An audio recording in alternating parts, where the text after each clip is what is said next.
نحمده ونصلي على رسوله الكريم اما بعد فاعوذ بالله من الشيطان الرجيم بسم الله الرحمن الرحيم رب اشرح لي صدري ويسر لي امري واحلل عقدة من لساني يفقهوا قولي.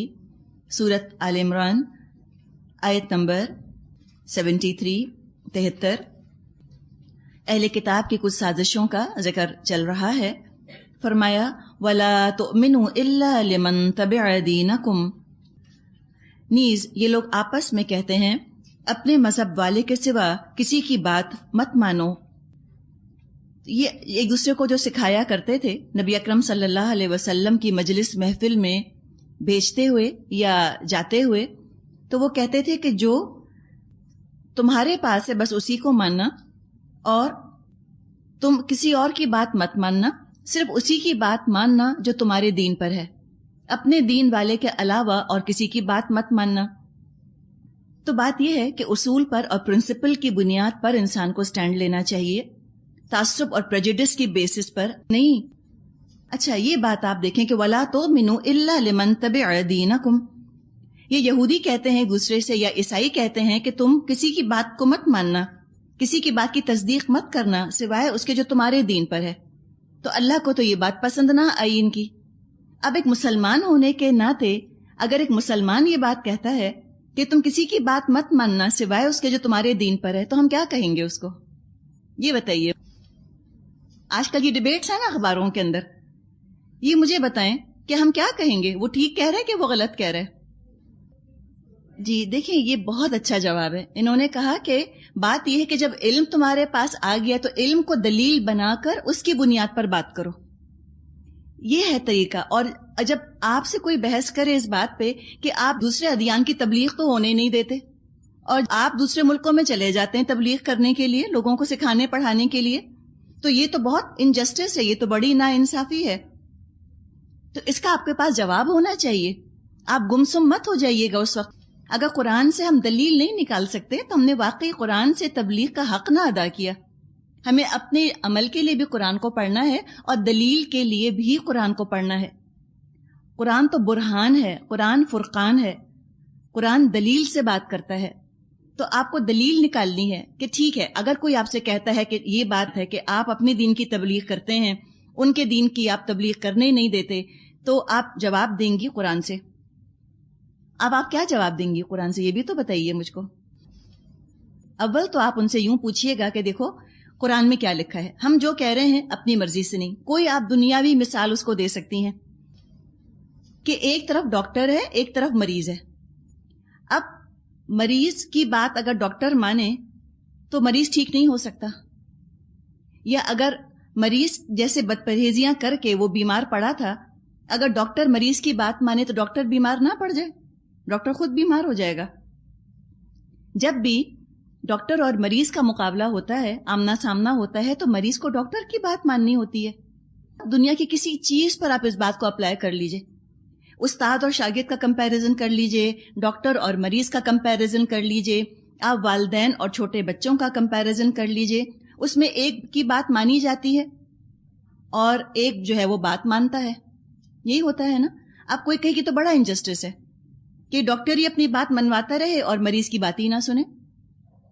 تو آپ کے پاس دلیل ہونی چاہیے، آپ کا بھی دل ٹھکا ہونا چاہیے. بعض دفعہ ہم بھی جب ایسے لیٹرز ٹو دی ایڈیٹر یا ایسے آرٹیکلز پڑھتے ہیں تو ہم بھی ہل جاتے ہیں. ہم کہتے ہیں ہاں بھئی یہ کیا بات ہوئی، یہ آخر کیا بات ہوئی کہ مسلمان تبلیغ کرتے پھرتے ہیں اور کسی اور نے عیسائیت کی تبلیغ شروع کی تو ان کو انہوں نے پکڑ لیا. بات یہ ہے کہ اللہ نے بتا دیا کہ ان کا دین ملاوٹ والا ہے. اگر کوئی ایڈلٹریٹڈ فوڈ یا ایڈلٹریٹڈ دوا، ملاوٹ والی غذا یا ملاوٹ والی دوا لوگوں میں جب بانٹ رہا ہو، کیا اس کو بانٹنے دی جائے گی؟ ملاوٹ والی غذا سے یا ملاوٹ والی دوا سے انسان بیمار ہو جائے گا، اس کی جان خطرے میں پڑ جائے گی. اب ایک شخص ہے وہ ملاوٹ والی دوا بانٹ رہا ہے، اس کو بھی نہیں روکتے، اور جو ملاوٹ کے بغیر خالص دوا بانٹ رہا ہے اس کو بھی نہیں روکتے. تو کیا یہ مناسب ہے طریقہ؟ یا کوئی کہے جو ملاوٹ والی دوا بیچتا ہے، جو ایڈلٹریٹڈ دوا بیچ رہا ہے، اس کو تو پکڑ لیا، جیل میں ڈال دیا، اور جو خالص دوا بیچ رہا ہے اس کو جیل میں نہیں ڈالتے. کیا یہ ناانصافی ہے؟ کیا یہ ناانصافی ہے؟ اس کو تو پکڑنا ہی چاہیے نا، وہ کیوں ملاوٹ والی چیز بیچ رہا ہے؟ تو بات یہ ہے کہ یہ خود جو اپنے دین کی تبلیغ کر رہے ہیں عیسائی، یہ مانتے ہیں کہ ہمارا دین اوریجنل نہیں ہے، ہماری کتاب میں تحریف ہے. یہ خود ایکنالج کر رہے ہیں. دوا دینے والا کہہ رہا ہے کہ میں خالص دوا نہیں دے رہا، اور پھر اس پر طوفان کھڑا کرنا. اور افسوس کس بات پر ہوتا ہے کہ خود مسلمان اعتراض کرتے ہیں. تو آپ کو پتا ہونا چاہیے عیسائیت کی تبلیغ کی اجازت نہیں دے سکتا مسلمان ملک کا سربراہ. مسلمان حکومت اس بات کی اجازت نہیں دے سکتی کہ وہ اپنا ملاوٹ والا دین لوگوں کے آگے پیش کریں. لیکن بات یہ ہے کہ ہمیں خود حقانیت پر یقین نہیں ہے نا اپنے دین کی. ہمارا اپنا دل نہیں ٹھکا ہوا. ہمیں خود علم نہیں ہے کہ ہمارے پاس خالص چیز ہے. ہم ابھی پراؤڈ نہیں ہیں اپنے دین کے اوپر. ہمیں اس کی ویلیو نہیں پتا کہ یہ لائف سیونگ ڈرگ ہے قرآن جو ہمارے ہاتھوں میں ہے. ہمارا دین کتنا پیور ہے جو ہمارے ہاتھوں میں ہے. ہم سمجھتے ہیں جیسے ہمارا دین ویسے دوسروں کا دین، جیسا دوسروں کا دین ویسے ہمارا دین. سب کے دین بہت اچھے نہیں ہیں، سب کے دین بہت اچھے. اور یہ کون کہہ رہا ہے؟ اللہ. ہم نے ابھی یہ آیت پڑھ لی تھی کہ اگر وہ اس طرح ایمان لائیں جیسے تم ایمان لائے ہو. مسلمانوں سے کہا گیا تھا ابراہیم علیہ السلام کی پیروی کے سب سے زیادہ حقدار تو محمد صلی اللہ علیہ وسلم ہیں. ان کا نام لینے کی، ان سے اپنے آپ کو منسوب کرنے کے حقدار تو سب سے زیادہ محمد ہیں صلی اللہ علیہ وسلم.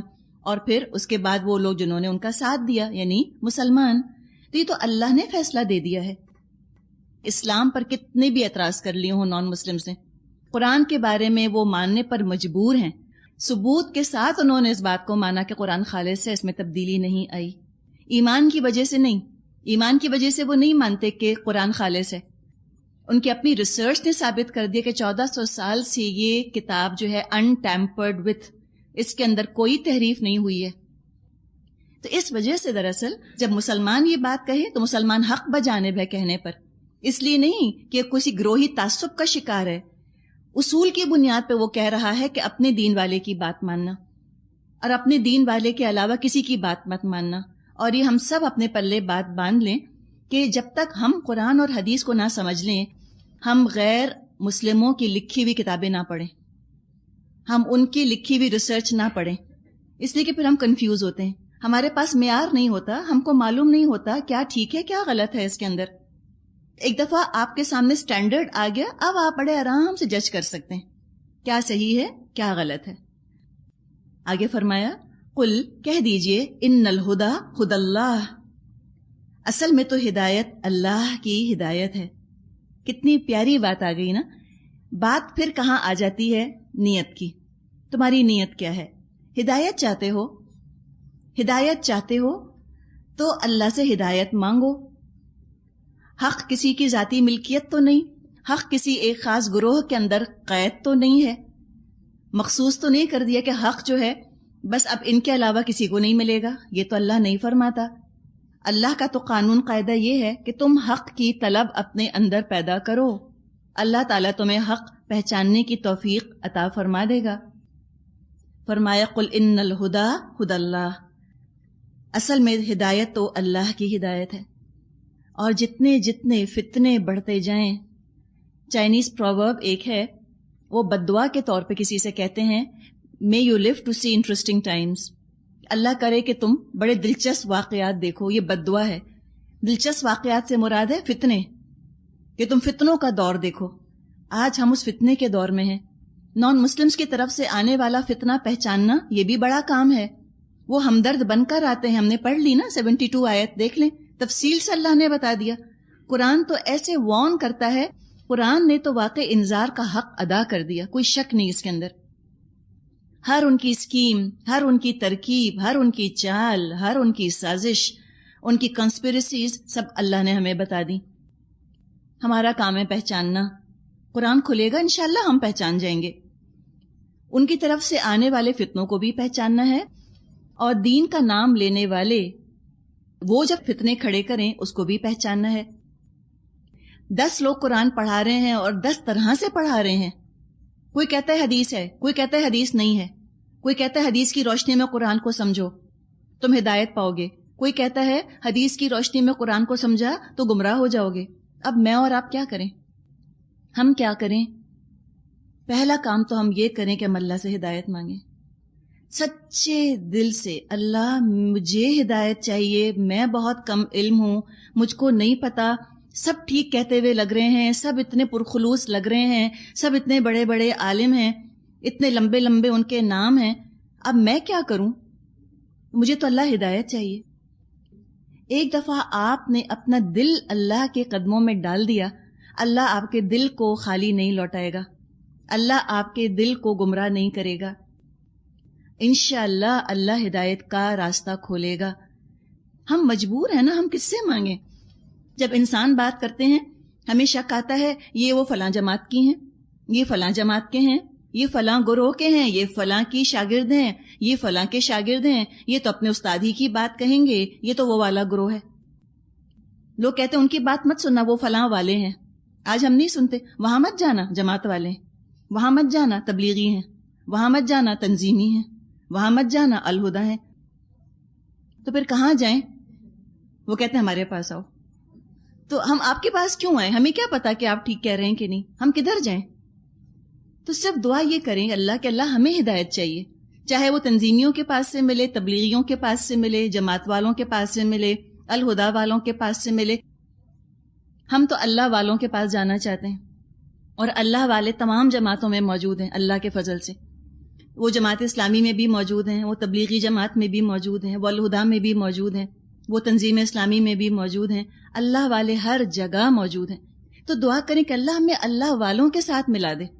ہمیں کسی گروہ میں جانے کا شوق نہیں ہے، ہمیں تو اللہ والوں کے ساتھ بیٹھنا ہے تاکہ ہمیں اللہ کی بات سمجھ آئے. تو اتنی پیاری بات ہے کہ قل ان الہدیٰ ھدی اللہ، کہہ دیجئے کہ ہدایت تو بس اللہ کی ہدایت ہے. ان یؤتی احد مثل ما اوتیتم، کہ دیا جائے کسی ایک کو جو کہ دیا گیا تم کو. کسی اور کو اللہ وہی کچھ دے دے جو تم کو. یہ تم سے مراد کون ہے؟ اہل کتاب، یہود یا نصارہ، لیکن زیادہ تر یہود، اس لیے کہ نبی اکرم صلی اللہ علیہ وسلم کے آنے سے پہلے 2000 سال تک ہدایت کے منصب پر، امامت کے منصب پر یہودی بنی اسرائیل کو اللہ نے بٹھایا ہوا تھا. روحانی قیادت ان کے پاس تھی، اسپرچل لیڈرشپ ان کے پاس تھی. تو کہا کہ 2000 سال تمہارے پاس رہی، تم نے حق نہ ادا کیا، تو اب اللہ نے تم سے لے کر کسی اور کو دے دی. اب اللہ کی مرضی ہے، اللہ کا اپنا فیصلہ کہ کسی اور کو وہی چیز دے دے. اور کسی اور سے کیا مراد ہے یہاں پر؟ بنی اسماعیل، کہ اللہ یہ ہدایت کا منصب جس پہ تم سرفراز رہے تھے اب وہ تم سے لے کر، بنی اسرائیل سے لے کر بنی اسماعیل کو دے دے. تو یہ تو کوئی بڑی بات نہیں. اچھا، یہ جو چیز ہے یہ آپ دیکھیں، قل سے لے کر اوتی تم، اس کو ہم کہیں گے جملہ معترضہ. یہ اللہ کی طرف سے کمنٹ ہے. اور سلسلہ کلام کا جوڑنا کیسے ہے؟ وَلَا تُؤْمِنُوا إِلَّا لِمَن تَبِعَ دِينَكُمْ أَوْ يُحَاجُّوكُمْ عِندَ رَبِّكُمْ. یہ اس طرح جڑے گی بات. کلام کس کا چل رہا ہے؟ آیت 73 میں یہ جو آیت شروع ہوئی ہے یہ بات آ رہی ہے یہودیوں کی. بنی اسرائیل ایسے کہتے ہیں آپس میں بیٹھ کر، ٹھیک ہے، دینکم تک ان کا کلام ہے. انہوں نے کہا کسی اور کی بات مت ماننا سوائے اس کے جو تمہارے دین پر ہو.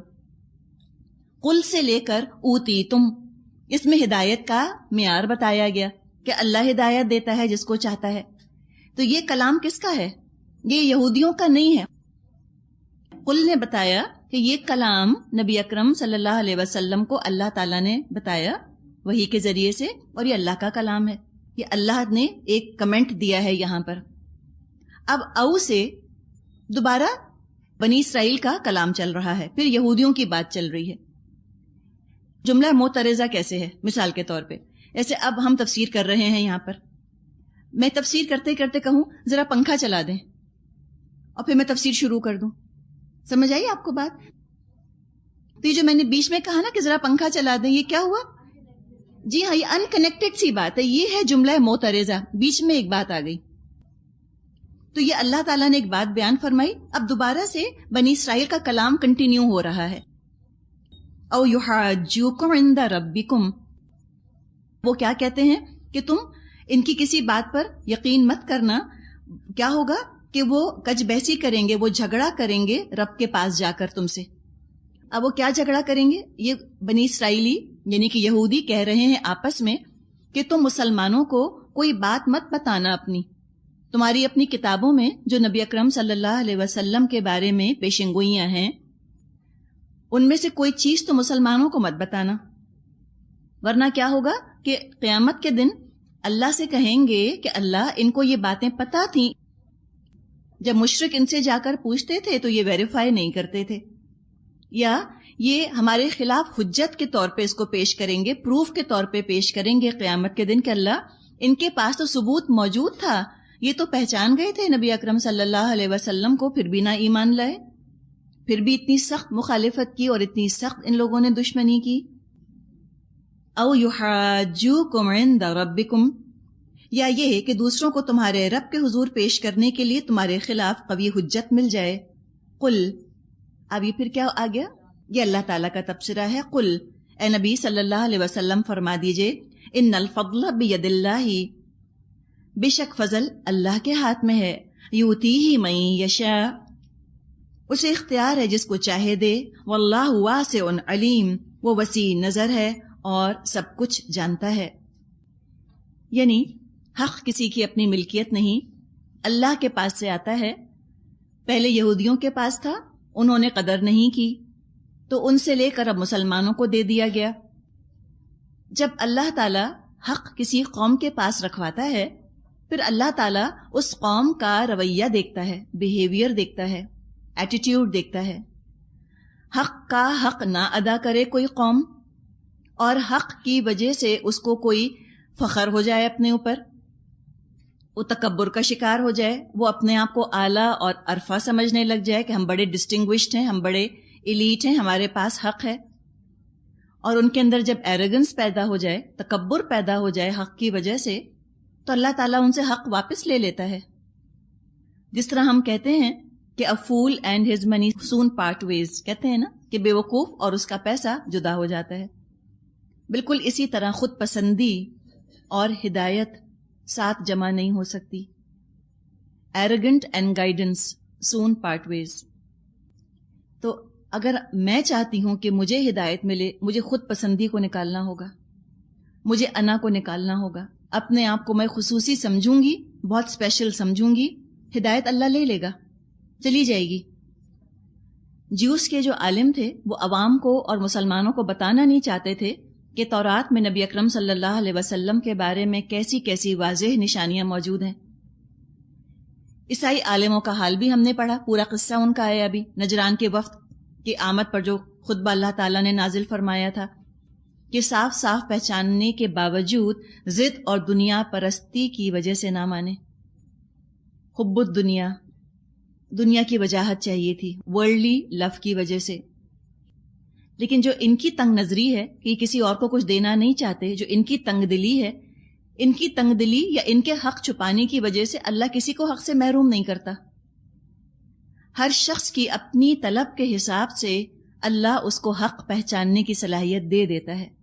یہ یاد رکھیں بات، جس کو حق کی طلب ہوگی اللہ اس کو حق کی پہچان کروا دے گا۔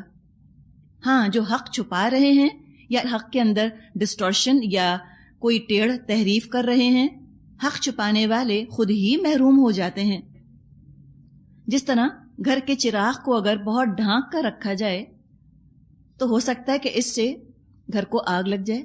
امیجن کریں نا، ایک شمع ہے، موم بتی ہے، آج کل تو ہم بلبس کی بات کرتے ہیں، بلبس کو رہنے دیں، کوئی شمع ہے، کوئی کینڈل ہے، وہ روشنی کے لیے ہوتی ہے۔ اب بجائے اس کے کہ اس سے روشنی کا کام لیا جائے، اس کو کور کر دیں، ڈھانک دیں، تو ہو سکتا ہے کہ وہ کور جو ہے وہ آگ پکڑ لے اور پورا گھر جو ہے وہ جل کر راکھ ہو جائے۔ تو یہی ہوا ان لوگوں کے ساتھ، اہل کتاب کے علماء کے ساتھ۔ انہوں نے حق کو چھپایا اور خود کو آگ کا ایندھن بنا لیا۔ اللہ کی صفات آئی ہیں، واسع علیم، یہ دو صفات ہیں، واللہ یختص برحمتہ من یشاء واللہ ذو الفضل العظیم، مگر اللہ جس کو چاہتا ہے اپنی رحمت کے لیے چن لیتا ہے اور وہ بڑا فضل فرمانے والا ہے۔ اگر اس مضمون سے اس کو ہم تھوڑا سا ریلیٹ کریں تو جو واسع اللہ کی صفت ہے کہ اللہ بڑا واسع ہے، بڑا وسیع النظر ہے، اللہ تعالیٰ بہت اللہ دینے والا ہے، خیر بانٹنے میں اللہ بڑا وسیع ہے۔ اللہ کسی کو مخصوص نہیں کرتا کہ تم میرے لاڈلے ہو صرف تمہیں خیر دوں گا، کوئی اور کتنا بھی مانگے نہیں دوں گا، نعوذ باللہ، نہیں، ایسا نہیں ہے۔ اللہ تو خوب خیر بانٹتا ہے، انسان خیر بانٹنے میں بڑا کنجوس ہے، لہٰذا کسی انسان پر بہت زیادہ ڈپینڈ کرنے کی ضرورت نہیں، ڈائریکٹ ہدایت اللہ سے مانگے، انسانوں سے ہدایت مانگنی نہیں ہے۔ سمجھ آئی آپ کو بات؟ انسانوں سے ہدایت مانگنی نہیں ہے، مانگنی اللہ سے ہے، اور اللہ کسی نہ کسی کو ذریعہ بنا دے گا آپ کے لیے ہدایت کا، اور ذریعہ انسان ہی بنتے ہیں، یہ اللہ کا قاعدہ ہے۔ اللہ ڈائریکٹ براہ راست وہی نازل نہیں کرتا میرے اور آپ کے دل پر، ہم پیغمبر نہیں ہیں، اللہ کسی انسان کو ذریعہ بنا دیتا ہے کہ اس کے ذریعے سے پھر ہمیں ہدایت مل جائے۔ تو یہ ذرائع ہیں، یہ راستے ہیں جو کھلتے ہیں، تو اللہ سے ہدایت مانگو، وہ بڑی وسعت والا ہے، اور ساتھ ہی ساتھ علیم بھی ہے، وہ خوب جانتا ہے کس میں حق کی کتنی طلب ہے، کون خالی خولی دعویٰ کر رہا ہے کہ مجھے حق چاہیے، اور کس کے دل میں تڑپ ہے، کس کو واقعی حق چاہیے، اور کون خالی خولی دعویٰ بھی نہیں کر رہا حق مانگنے کا۔ یہ حق کیا ہے؟ آپ لوگوں سے سنتی ہوں گی توفیق۔ ایک خاتون نے کہا کہ میں پچھلے کتنے سال سے اللہ سے توفیق مانگ رہی ہوں، اللہ دیتا ہی نہیں۔ تو کیوں نہیں دی اللہ نے، بتائیے؟ جی، وہ صرف لپ سروس تھی۔ ہم سمجھتے ہیں کہ حق کیسے آئے گا، ایک دن گھنٹی بجے گی TCS کی طرف سے، حق آیا ہے، اللہ نے حق بھیجا ہے آپ کے نام، یہاں سائن کر دیں، اور ہم حق لے کے زندگی میں رکھ لیں گے مزے سے۔ ایسے ہوتا ہے؟ ایسے نہیں ہوتا، اس کے لیے بے حد بھاگ دوڑ کرنی پڑتی ہے، بہت کوشش کرنی پڑتی ہے، در در کی ٹھوکریں کھانی پڑتی ہیں، 10 غلط دروازوں پہ بعض دفعہ انسان پہلے دستک دیتا ہے تو 11واں دروازہ حق کا کھلتا ہے اس کے لیے۔ حق کو تلاش کرنا پڑتا ہے، اور حق کو پہچاننے کی صلاحیت چاہیے انسان کو، اور پھر حق کو امپلیمنٹ کرنا۔ جو صرف حق کے لیے کیوروسٹی کے طور پہ جاتے ہیں نا، کیوروسٹی کے طور پہ، ایک تجسس کے طور پہ دیکھیں ذرا لوگ کیا کہتے ہیں، ان کو نہیں حق ملتا۔ حق اس کو ملتا ہے جو کیوروسٹی کے تجسس کے طور پہ نہیں گیا، اس کو حق پر عمل کرنا ہے، اس کو عمل کرنا ہے، عمل کے لیے اس کو حق چاہیے، اس کو اللہ حق دیتا ہے، صرف انٹلیکچوئل ایکسرسائز کے طور پہ نہیں، صرف لوگوں سے بحث کرنے کے لیے نہیں، ایسوں کو نہیں حق ملتا۔ تمہیں اپنی زندگی میں امپلیمنٹ کرنا ہے، تمہیں نافذ کرنا ہے، اللہ جانتا ہے، علیم ہے، وہ تمہیں حق کی طرف ہدایت دے دے گا۔ تو وہ جانتا ہے طلب کتنی ہے حق کی، کون کتنا ظرف رکھتا ہے، کون کتنا علم سنبھال سکتا ہے، تو مانگنے والے کی وسعت کے حساب سے اللہ علم دیتا ہے۔ یاد رکھیں کتنی وسعت ہے، تم نے دل کتنا کھولا ہے اپنے رب کے لیے، بتاؤ کتنی جگہ بنائی ہے۔ ہم ایک کارپٹ لے کر آتے ہیں تو کمرے کا سائز پوچھتے ہیں نا کہ کیا ہے آپ کا کمرہ، ہم کہتے ہیں دس بائی دس اتنا کمرہ ہے، اسی حساب سے وہ قالین دے دیتے ہیں۔ تو بالکل اسی طرح اللہ دیکھتا ہے کہ دل کتنا ہے، دس بائی دس کتنی وسعت ہے دل کے اندر، اسی حساب سے اللہ تعالیٰ علم دے دیتا ہے۔ دوسری بات یہ کہ کمرہ تو چلیں ایک فکسڈ ہوتا ہے، وہ تو گھٹایا بڑھایا نہیں جا سکتا اکثر اوقات، لیکن جو دل ہے انسان کا اور جو ہدایت کی کیپیسٹی ہے یہ ان لمیٹڈ ہے، انفینٹ ہے، لامحدود ہے۔ تم اپنی گنجائش، اپنی کیپیسٹی بڑھائے جاؤ۔ اللہ کیا ہے؟ فضل اس کے ہاتھ میں ہے، ذو الفضل ہے، فضل والا ہے، وہ دیے چلا جائے گا۔ تم جتنا سنبھالو اور مانگو اور دے گا، زندگی کے آخری سانس تک تم ہدایت اور حق مانگو، نئے نئے پینوراما دکھا دے گا، نئے تم کو وہ وسعتیں اور ہورائزنز دکھا دے گا، ہدایت کے ایسے تم کو مناظر دکھائے گا کہ تم دنگ رہ جاؤ گے۔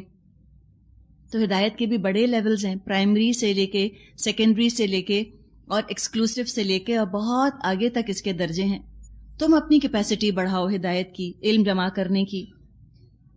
اب دل تو چاہتا ہے کہ ہاں علم کی اور ہدایت کی گنجائش بہت بڑھ جائے میرے اندر، تب طریقہ بھی تو ہونا چاہیے، کیسے بڑھے؟ چلیں ایک گاڑی سے کمپیئر کر کے دیکھتے ہیں۔ ایک گاڑی ہے آپ کے پاس، اس کا پیٹرول کا ٹینک ہے، ایک لمٹ تک اس کے اندر پیٹرول آتا ہے، ٹینک فل ہو گیا، آپ نے پیٹرول بھر لیا گاڑی میں، اب اور پیٹرول کیسے آئے گا اس کے اندر؟ جب چلے گی تو آئے گا نا پھر، اور تو بالکل اسی طرح جو علم ہم حاصل کرتے ہیں اس سے اگر عمل کی گاڑی آگے چل رہی ہے تو علم کی طلب باقی رہے گی، ورنہ نہیں۔ جو اللہ ہمیں سکھا رہا ہے ہم آگے دوسروں کو سکھاتے رہیں، تب ہی ہماری وسعت میں اضافہ ہوگا۔ آپ کے پاس پانی کی بوتل ہے، بھر گئی اور گنجائش نہیں ہے، کیسے گنجائش بنے گی؟ یا تو آپ اس پانی کو پی لیں یا کسی کو پلا دیں۔ تو علم پانی کی طرح سمجھ لیجئے کہ علم کو استعمال کر لیں یا دوسرے کو دیں، تو پھر اور علم کی گنجائش نکلتی ہے۔ اچھا اب دیکھیں، یہ گلاس ہے پانی کا، ہاں، اب یہ جو ہے یہ اس طرح بھرا ہوا رکھا ہے، اس کو یا تو پی لیا پلا دیا، روز خالی ہوتا ہے، روز تازہ پانی آ جاتا ہے، میٹھا مزیدار رہتا ہے۔ اب جس دن سے ہماری کلاس شروع ہوئی تھی اس دن سے یہ گلاس یہاں رکھا ہوتا، نہ خود پیا ہوتا نہ کسی کو پینے کو دیا ہوتا، یہ یہاں رکھا ہوتا 2 مہینے سے یوں ہی، اب کیا ہوتا؟ سڑ جاتا نا، اسٹیگنیشن جب ہو جاتا ہے پانی میں تو وہ پانی نہیں رہتا، جوہر بن جاتا ہے، گندا ڈچ۔ تو بالکل اسی طرح علم جب اسٹیگننٹ ہو جاتا ہے، نہ خود استعمال کرتے ہیں نہ کسی کو سکھاتے ہیں، تو اس کے اندر بھی بجائے نفع کے نقصان دہ صفات پیدا ہو جاتی ہیں، کچھ فائدے مند نہیں رہتا۔ علم حاصل کرنا، اس پر عمل نہ کرنا، اس کو دوسروں کو نہ بانٹنا انسان میں طرح طرح کے عیب پیدا کر دیتا ہے۔ تو یہی حال اہل کتاب کا ہو گیا تھا، ان میں یہ عیب پیدا ہو گئے تھے۔ کیوں؟ علم تھا، اب پتہ چلا آپ کو کہ علم کے باوجود انہوں نے اختلاف کیوں کیا؟ اس لیے کیا کہ ان میں بیماریاں پیدا ہو گئی تھیں، وہ نہ عمل کرتے تھے اس کے اوپر نہ دوسروں کو دیتے تھے۔ آپ سب جو یہاں بیٹھی ہیں آپ علم حاصل کر رہی ہیں، اب سوچ لیں، آپ سوچ لیں کہ کیا کرنا ہے آپ کو اس علم کے ساتھ۔ یا تو یہ علم آپ کو شفا دے دے گا، نجات دلوا دے گا قیامت کے دن، یا یہی علم ہلاک کروا دے گا۔ ڈپینڈ کرتا ہے کہ آپ نے کیا کیا اس علم کے ساتھ۔ ہم اس علم کو لے کر اپنے زیور کی طرح سنبھال کے لاکر میں نہیں رکھ سکتے۔ بے جان چیزوں کو تو آپ رکھ دیجئے، وہ رہیں گی اسی طرح۔ مثال کے طور پہ جیسے یہ پتھر یا لکڑی، یہ تو رہ جاتی ہیں، جاندار چیزیں نہیں رہ پاتی، یہ پیریشبل آئٹمز ہوتے ہیں۔ یہ پھول جو ہے یہ نہیں رہ سکتا، یہ رہ سکتا ہے مجھے بتائیں 1 مہینے تک؟ یہ پانی رہ سکتا ہے؟ کوئی غذا رہ سکتی ہے؟ نہیں رہ سکتی۔ علم بھی جیتی جاگتی چیز ہے، لائف ہے اس کے اندر۔ اگر اس کو اس طرح بند کر کے رکھ دیں گے یہ مر جاتا ہے، یہ سڑ جاتا ہے، گل جاتا ہے، بیماریوں کا سبب بن جاتا ہے۔ تو اہل کتاب کا یہی حال ہو گیا تھا، طرح طرح کی ان کے اندر بیماریاں، ڈیزیزز، برائیاں، اخلاقی، روحانی، عملی خرابیاں پیدا ہو گئی تھیں، اور وجہ صرف یہی تھی علم کو سمیٹ کے رکھ لینا، کسی کو نہ دینا۔ اب ان کی بیماریوں کا ذکر ہے، آیت 75 وَمِنْ أَهْلِ الْكِتَابِ مَنْ إِن تَأْمَنْهُ بِقِنْطَارٍ يُؤَدِّهِ إِلَيْكَ، اہل کتاب میں سے کوئی تو ایسا ہے کہ اگر تم اس کے اعتماد پر مال اور دولت کا ایک ڈھیر بھی اس کو دے دو تو وہ تمہارا مال تمہیں ادا کر دے گا۔ وَمِنْهُمْ مَنْ إِن تَأْمَنْهُ بِدِينَارٍ لَا يُؤَدِّهِ إِلَيْكَ إِلَّا مَا دُمْتَ عَلَيْهِ قَائِمًا، اور کسی کا حال یہ ہے اگر تم ایک دینار کے معاملے میں بھی اس پر بھروسہ کرو تو وہ ادا نہ کرے گا۔